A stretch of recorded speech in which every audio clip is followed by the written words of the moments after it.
Maka saya bilang, wah UGM tidak usah melibatkan diri lah, apa buang-buang waktu begitu. Dan orang tidak berwenang juga. Lembaga hukum perdata privat, kelompok orang datang ke UGM memaksa saya meminta lihat ijazahnya Pak Jokowi, tidak bisa.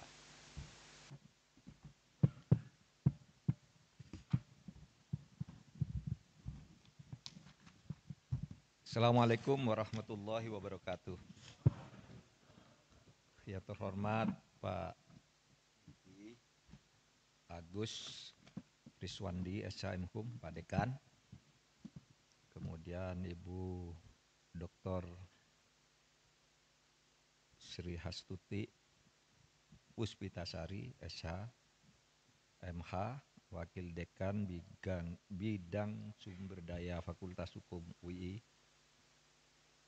Pak Agus Krianta, Wakil Dekan Bidang Keagamaan, Kemahasiswaan dan Alumni, Ibu Profesor Nikmatul Huda SH Menhum, Ketua APHTN HAN Daerah Istimewa Yogyakarta, yang sekaligus hadir sebagai narasumber, guru besar Fakultas Hukum UI.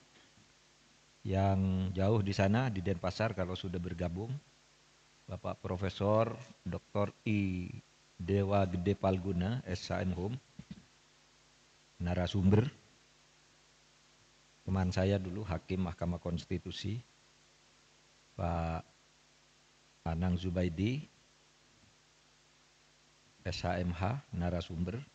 Ibu Dian Kuspratiwi SHMH, Ketua Pusat Studi Hukum Konstitusi Fakultas Hukum UI, dan para undangan peserta seminar dari berbagai daerah dan Fakultas Hukum yang hadir sebagai partisipan call for paper untuk seminar ini. Saudara sekalian, seminar ini topiknya urgensi lembaga kepresidenan. Apakah lembaga kepresidenan itu urgensi undang-undang lembaga presidenan? Pertanyaannya, apakah betul adanya undang-undang lembaga kepresidenan itu urgen? Dulu di awal-awal reformasi sudah ada gagasan ini. Bahkan sebelum reformasi, ketika saya masih dosen muda, Bu Nekmah mahasiswa, Profesor Muntoha yang di sini ada di sini nih, dosen yang dulu bersama saya menjadi dosen meskipun kira beda generasi, ini Pak Muntoha itu jadi dosen, tapi saya lebih senior. Bu Nekmah dulu juga sudah jadi dosen, saya lebih senior. Lalu Pak Agus Trianta juga dulu rekrutmen ketika saya ikut memimpin fakultas. Yang lain nih, Pak Dekan nih generasi lebih baru lagi, dan yang lain-lain, saya ada Despan dan lain-lain, saya banyak baru kenal sesudah saya meninggalkan UII, dan sekali-kali datang mereka ini ikut hadir dalam pertemuan-pertemuan dosen, sehingga saya dulunya tidak satu tempat dan waktu ketika sama-sama mengajar di Fakultas Hukum UI. Pinter-pinter yang di sini karena seleksinya ketat. Nah, waktu saya dosen muda, lalu Pak Muntoha, Bu Nekmah ini masih mahasiswa dan dosen muda juga, itu zaman Orde Baru sudah ada usul undang-undang lembaga kepresidenan. Di era reformasi muncul lagi tuh di tahun 2001, bahkan sudah pernah diusulkan, mentah sampai sekarang. Ditanyakan begini, apa penting tuh undang-undang lembaga kepresidenan? Ya penting. Itu seperti dikatakan Pak Dekan tadi, kalau banyak akrobat presiden itu salah satu penyebabnya katanya karena belum ada undang-undang kepresidenan. Padahal semua lembaga negara yang lain punya undang-undang khusus. Sudah. MA, BPK, DPR, MPR sudah punya KPK, KY, semua ada undang-undang sendiri. Masa presiden tidak, gitu persoalannya. Lalu saudara sekalian, ketika ditanya kenapa dulu macet, karena pertanyaannya itu urgensinya apa. Presiden tidak diatur undang-undang lah. Semua undang-undang itu sudah menyebut presiden, cuma tidak di satu undang-undang. Anda mau tanya di UUD 45 itu presiden lebih banyak diatur persyaratannya, pengangkatannya, masa jabatannya gitu. Beda misalnya dengan lembaga lain hanya diatur di sedikit lalu dibuatkan undang-undang. Presiden sudah banyak diatur.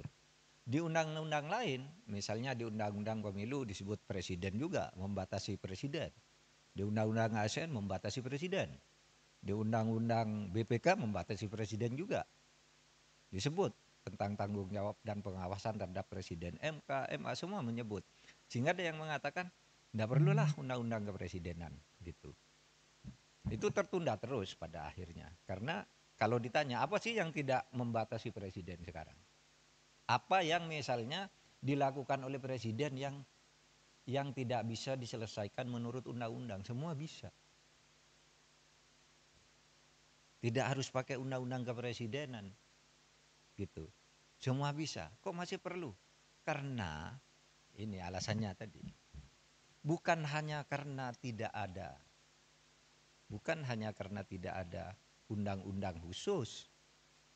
Kemudian diperlukan karena memang di dalam prakteknya banyak masalah-masalah yang muncul dan itu sulit dicarikan penyelesaian hukum, baik itu hukum administrasi, hukum ketatanegaraan, ketatanegaraan dari undang-undang yang ada.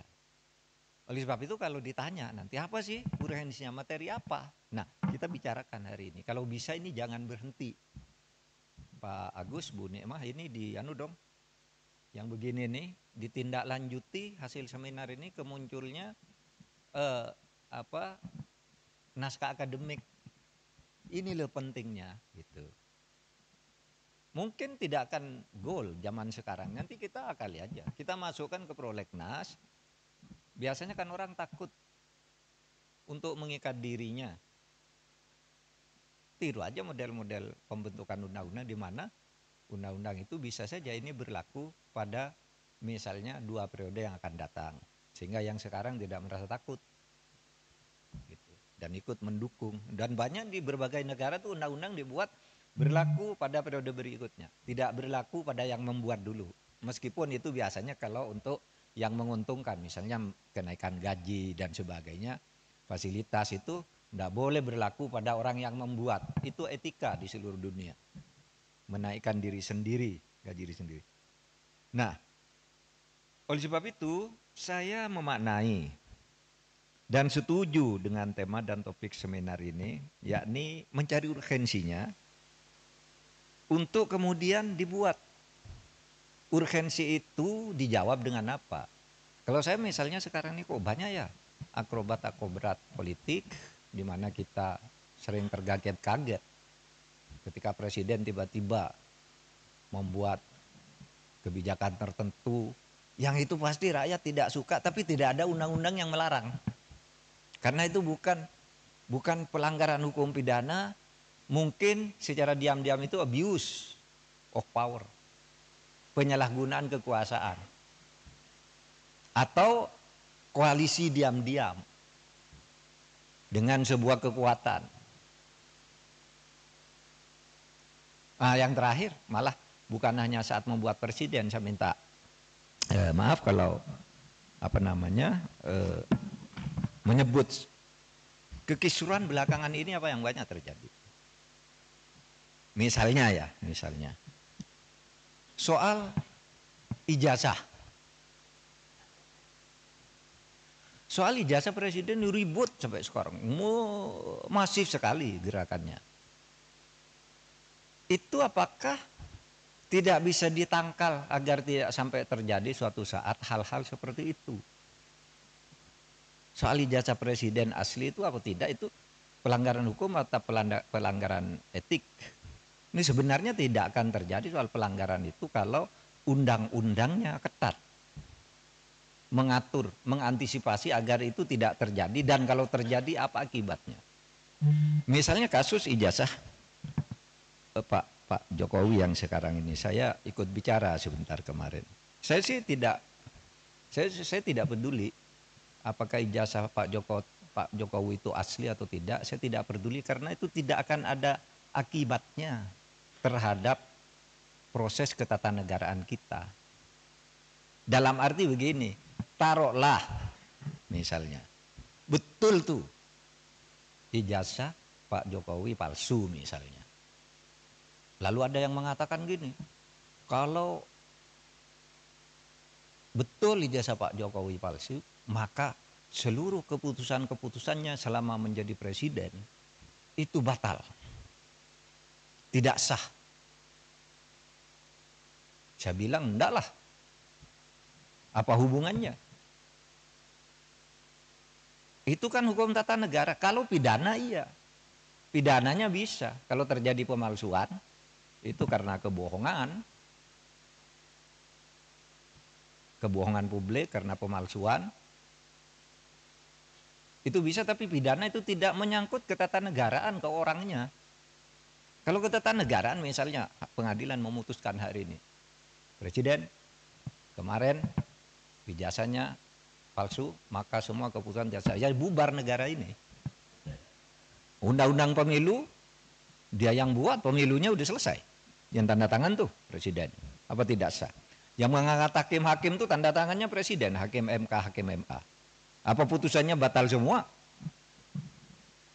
Pengangkatan menteri diangkat oleh presiden, tidak sah. Apa batal semua itu kebijakan perjanjian internasional dan sebagainya? Enggak. Tidak bakal tidak sah. Karena apa? Kalau pendekatannya hukum tata negara dan hukum administrasi negara, itu dalilnya itu keputusan yang sudah dibuat secara sah oleh kedua belah pihak, itu harus dijamin kepastian hukumnya. Wah, itu berlaku. Kalau salah ya sudah, misalnya kita kontrak dengan Cina, bikin jalan tol gitu, bikin kereta api gitu. Karena kita tidak senang lalu mau batal, ya Cinanya tidak mau. Kita terikat oleh hukum internasional juga dalam sengketa internasional. Atau kampus-kampus ini menjadi tidak sah semua ijazahnya. Karena apa? Yang mengangkat menteri, rektornya yang menandatangani ijazah itu. Menteri itu diangkat oleh presiden. Oleh sebab itu jangan terlalu ngelantur. Bicara keabsahan ijazah presiden kok dibilang lalu keputusannya tidak sah. Karena saya mengatakan begini, ini ada aja yang nanggapi. Saya lihat di TikTok. Seakan-akan apa? Mahfud MD sekarang sudah berubah. Sudah mendukung Pak Jokowi. Dia mengatakan bahwa kalau ijazahnya Pak Jokowi palsu, keputusannya tidak batal. Lah iyalah, bukan karena mendukung, memang begitu. Coba, teori apa yang bisa menyatakan itu? Kecuali pidana ya. Kalau pidana personal, bukan pada keputusan ketatanegaraannya. Iya, saya bilang. Yang saya katakan begini, ada yang tanya juga, Pak Mahfud, Anda kok enggak ikut nih? Ikut dalam gerakan menggugat ijazahnya Pak Jokowi. Saya enggak punya kepentingan. Apa? Kepentingan saya enggak ada. Makanya itu ditolak. Ditolak oleh pengadilan tuh bukan karena pengadilannya salah. Gini, mari saya jelaskan. Biar nanti saudara kalau mencari celah ngatur pelanggaran presiden yang terlanjur terjadi itu di undang-undang kepresidenan mau diatur bagaimana. Saya dengar paper yang masuk sudah banyak. Coba nanti dipilih butir. Ya begini. Yang gugat ijazahnya Jokowi ini pertama masuk ke gugatan peradilan perdata. Lalu sudahlah, keabsahan ijazah kok digugat ke pengadilan perdata, pengadilan bilang bukan wewenang saya. Jadi benar pengadilan itu bilang, NO saya tidak dapat menerima ini karena bukan wewenang. Tugas pengadilan itu bukan mencabut ijazah. Terus apa dong? Lagi pula kalau perdata itu ya seperti teorinya, perdata itu yang menimbulkan hak dan kewajiban. Orang bisa melakukan gugatan perdata kalau ada perjanjian kontraktual, kontrak di antara kedua pihak di mana yang satu tidak memenuhi syarat. Kapan Pak Jokowi melakukan kontrak dengan orang yang menggugat itu? Mewakili siapa dia? Iya kan? Pengadilan begitu. Saya tidak membela Pak Jokowi, tidak juga membela pengadilan. Benar dia, justru kalau dia memutus salah. Pengadilan negeri itu. Terus kemana dong? Tidak ada kan? Pihak yang dirugikan siapa? Secara perdata. Siapa yang perdata itu kan pribadi dan badan hukum privat. Oh kalau gitu pindah ke PT UN. PT UN juga menyatakan tidak bisa nerima. Kenapa? Kalau saya dinyatakan mencabut ijazah tidak sah. Seharusnya Anda minta, kalau mencabut ijazah itu minta ke UGM. Karena UGM yang menerbitkan, masa PT UN? Dan lagi pula apa rugimu secara ketatanegaraan, ketatausahaan negaraan? Pencabutan itu minta ke UGM, kamu UGM yang mengeluarkan. Kok saya disuruh menyatakan tidak sah? Kalau Kalimantan suruh nyatakan tidak sah, pasti NU dong. Kalau mungkin minta agar pengadilan memerintahkan UGM untuk mencabut gitu, itu jadi perkara, pihaknya jadi UGM. Maka saya bilang, wah UGM tidak usah melibatkan diri lah, apa buang-buang waktu begitu. Dan orang tidak berwenang juga. Lembaga hukum perdata privat, kelompok orang datang ke UGM memaksa saya meminta lihat ijazahnya Pak Jokowi, tidak bisa. Kalau begitu setiap orang bisa datang ke sana minta melihat ijazahnya Pak Mahfud itu apa. Gitu. Misalnya, saudara nulis nih kayak ini. Profesor Dr. Muhammad Mahfud MD SHSU, benar. Tapi sekarang yang beredar Profesor Dr. Muhammad Mahfud MD SHSU MIP. Yang di kepres yang terakhir itu ada MIP-nya. Saya tidak pernah mengusulkan nama MIP itu. Tapi saya tahu kira-kira orang yang membuat kepres ini tahu bahwa saya punya gelar MIP dari UGM. Tetapi MIP itu sudah ditulis di SU itu karena saya lulus UGM S2 itu. Waktu itu lulus tahun 87 itu gelar S2 UGM namanya SU, Sarjana Utama. Sesudah itu ganti MA, Magister Artium. Sesudah itu berubah Magister Ilmu Politik, Magister Ilmu Hukum, Magister Ilmu Teknik, kayak gitu-gitu. Sebenarnya SU itu sudah mewakili MIP. Kalau orang lalu minta kepadilan cabut, saya tidak masang sendiri, saya tidak tahu. Mungkin pada waktu itu yang ngetik kepres saya itu Pak Pratikno, karena saya lulusan di sekolahnya Pak Pratikno atau Pak Ari Dwi Payana. Nah, sebab itu sekarang saya katakan kalau gitu masuk ke pidana.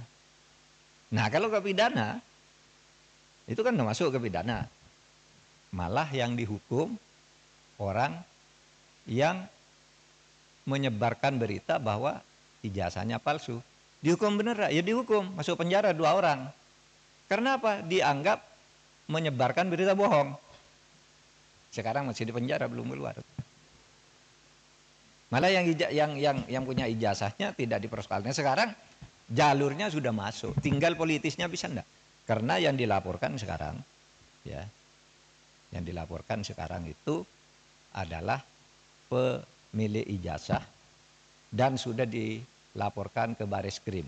Nah kalau itu arahnya udah cepat, tepat, tinggal hukumnya nanti dinilai benar apa tidak itu palsu. Nah kalau gitu UGM boleh hadir, dipanggil pengadilan. Kalau cuma didatangi orang, saya minta ijazahnya, saya minta skripsinya untuk apa?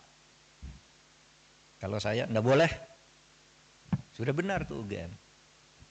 Gitu. Nah, saudara sekalian, pada saat pemilu misalnya, ada dugaan abuse of power yang sulit dibendung dan diselesaikan oleh pengadilan karena langkah-langkah politik presiden semuanya dibungkus dengan kewenangan formal. Misalnya, yang berwenang membagi bansos itu kan Menteri sosial dan menteri sosial sudah lapor ke presiden atau diperintahkan oleh presiden. Kan tidak salah. Apa salahnya coba? Memang itu kewenangan formalnya. Tapi di pelaksanaannya lalu dibelokkan. Nah itu soal lain. Kalau lalu diatur di undang-undang kepresidenan, gitu terus gimana? Apa tidak boleh? Kan itu tanggungnya presiden. Oh diatur, anunya Pak, kalau dibelokkan di bawah. Nah silahkan kalau itu mau dimasukkan, meskipun kalau itu terjadi, itu hukumnya sudah ada. Dan sudah ada banyak yang masuk penjara gitu. Gitu. Makanya cari, saya bukan tiba-tiba setuju dah undang-undang kepresidenan, tapi dicari bahwa itu sudah lengkap diatur di berbagai undang-undang, hanya tidak satu, tapi pelaksanaan di lapangan banyak abuse of power.